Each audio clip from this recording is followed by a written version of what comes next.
Guys, what's up? It's Zach back here again today for Down South Racing, and today I want to talk to y'all about the long-awaited BP23 was the code name for McLaren, and they finally released it today. It's called the Mclaren Speedtail. They've actually teased it's been called the Speedtail, and it is very interesting looking, to say the least, I guess. I personally am a fan. The only thing I'm not a fan of is the wheel covers.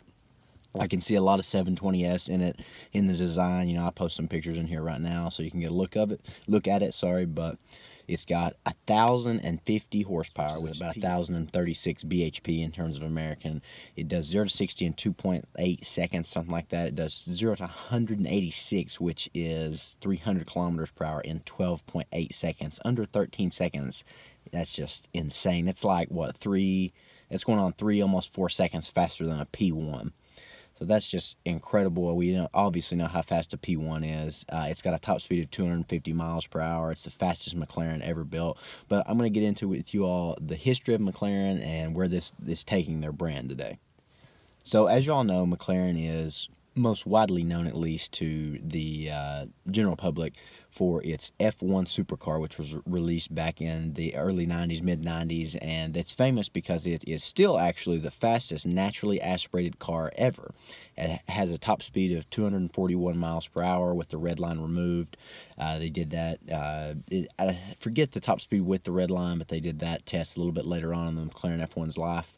There's only 106 that have ever been made, hence why the new Speedtail, they're only making 106. So the Speedtail is taking a lot from the F1. Its center driving position, I'll post a picture here of the interior, but just like the F1, it's also a 3-seater, so it's a central driving position right here, and you have a seat on either side.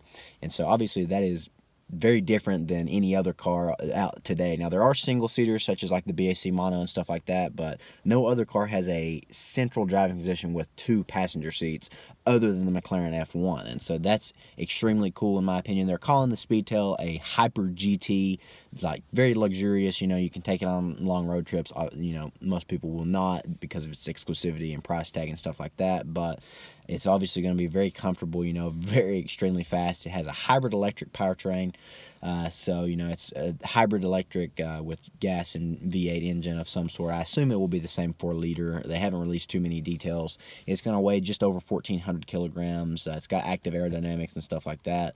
I hope that there's an option to remove the front wheel covers, because that is literally the only thing I think that doesn't look good. Now, the back of it is different, to say the least. You know, there is a lot of 720 in the front that I can see, but once you get past, I guess this would be the B or C pillars right here, it's almost completely different looking. It swoops down really low, and it is very, very long. But I think it looks good. It looks futuristic in my opinion. I think the interior looks incredible. You know, the central driving position, I mean, it's going to feel just like a video game to anyone who's lucky enough to be able to drive one. So they haven't released too many details on when the production is going to start just yet, but, you know, 1,050 horsepower, $2+ million price tag, only 106 ever going to be made, 250 mile an hour top speed. It's the fastest McLaren road car ever. I mean, it's just crazy to think that, you know, McLaren went basically dark for, well, they had the McLaren F1 from basically 1992, 93 to about 1995, 96. And then after that, they did not come out with their own road car, but in 2006, they did the Mercedes McLaren SLR, and so, you know, that had a supercharged V8. It was a very pretty car, but McLaren did not make their own road car until 2010 as a 2011 model, I do believe, was when the 12C came out. It was actually called the MP4-12C. So that had a 3.8-liter twin-turbo V8 at the time, you know, 7-speed dual-clutch transmission. A lot of people complained that the MP4-12C was just too technical. You didn't feel like you were driving it. There wasn't a lot of emotion, versus, you know, it was faster. It was better than a Ferrari 458 in every single way, measurable way. But every journalist and every person who drove both liked the 458 better because you felt more connected to it. It felt more emotional. It felt more raw. Then, you know, they made some updates. They came out with 12C Spider, and then they upped the horsepower a little bit to 616 from 592. Then they came out with the Mclaren P1 in 2013. So obviously everyone knows the Mclaren P1 is just totally incredible. You know, it's called the Widowmaker.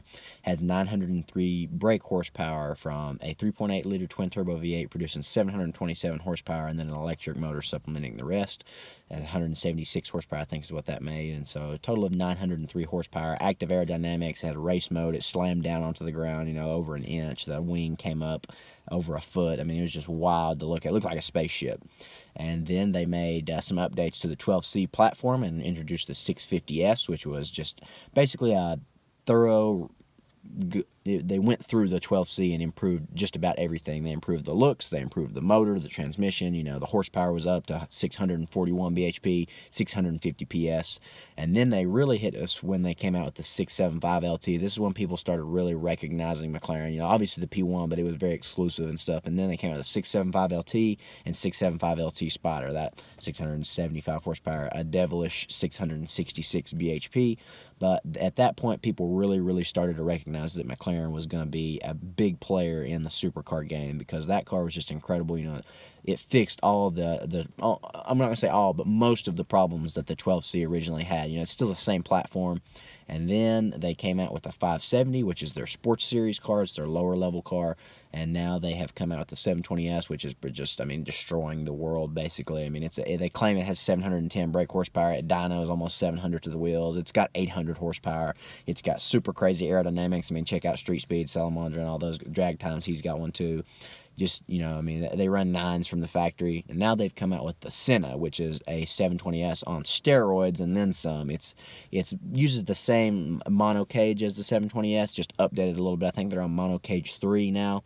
So, you know, it's carbon fiber shell. The carbon fiber tub is how the chassis is made. And then, you know, front and rear sections of the car bolted and welded or whatever, glued on.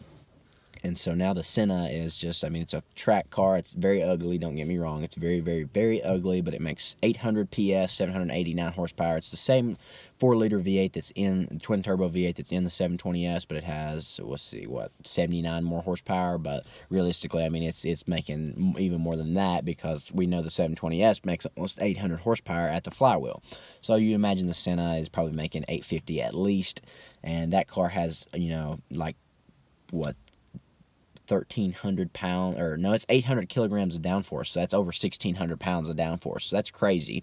So it's been just obliterating pretty much everything around the track. Now, you haven't seen too many big name tracks like they've took it to yet, but it's just now coming out. And so then they've come out with the 600 LT, which is like they're calling it a baby Senna, and everyone is just loving that. You know, check out Mr. JWW. He done one of my favorite reviews on that. But now they have released the Speedtail, and so that is pretty much completing McLaren's range. This is the Ultimate Series. You know, that and the Senna are the Ultimate Series cars. And then you have like the 720S. They call their, what do they call that? Super Series. And then they have their Sports Series, which is your 570S and 600 LT. And so now they have a complete range. And so McLaren is obviously, you know, here to stay. I admire McLaren because of their technology. It's just out of this world. You know, their craftsmanship is excellent. And I mean, the cars they're proving themselves. You know, they're very good value for money. The only issue I do find with McLaren is they come out with a new model seemingly too quickly. They have somewhat fixed that in recent times. They haven't, but at one point, I mean, they were coming out with a new car every year, and so that's why a lot of people didn't want to buy them, because they depreciated so fast. But like right now, you can get a MP4-12C for a little over $110,000. That's pretty crazy, you know, considering it was almost $300,000 when it was new. That's a big hit. But, you know, I mean, still $110,000 to, you know, most people that's a lot, but that's very affordable. And in today's world, that's sad to say, but, you know, there are a lot of people with a lot of money. And so now, again, you know, we're back to the Speedtail. The Speedtail is the fastest McLaren road car ever, is what they're marketing as. It's a luxurious hyper GT is what they're code naming it, I guess. You know, everyone's calling it. And so again, 1,050 PS, which is 1,036 brake horsepower, basically. 0 to 60 in under 3 seconds. 0 to 186 in under 13 seconds. Over 3 seconds faster than a P1. Top speed of 250 miles an hour. That's over 10 miles an hour faster than the F1. It's over, the P1 is limited to 217, so it's over 30 miles an hour faster than a McLaren P1. That's just ridiculous. I'm very envious of anyone who got, is getting a BP23, obviously the Speedtail. Obviously, I don't have anywhere near that kind of money, and most people do not. There's only going to be 106 people who, McLaren saw fit to buy that car, and I'm sure, it's been sold out for a while, but 106 cars, that's one of the most exclusive cars in the entire world that will ever be made, just like it's, I guess, what would it be? Its grandfather, the F1, that pioneered the way, and they only made 106 of those. So I do think it's cool that they are, following in the footsteps with the central driving position and only making 126, and they focus more on top speed with this car.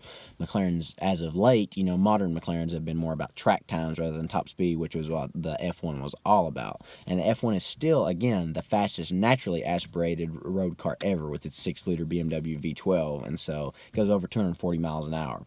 Nothing else has really even gotten that close with a naturally aspirated engine. So that's crazy, and that's due to the fact that the McLaren F1 is very, very light.